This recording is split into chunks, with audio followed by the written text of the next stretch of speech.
Bismillahirrahmanirrahim. Resep herbal alergi dingin, batuk, pilek, sakit tenggorokan untuk anak ya. Siapkan bahan-bahannya. 1 jeruk lemon, air hangat. Peras jeruk lemon, masukkan ke air hangat.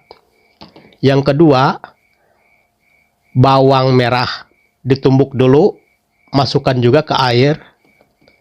Yang ketiga, bawang putih sama ditumbuk, masukkan ke air hangat.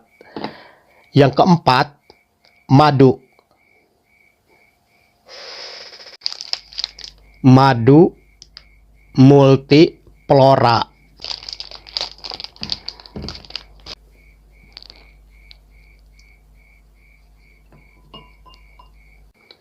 Sebelum diminum, aduk dulu ya.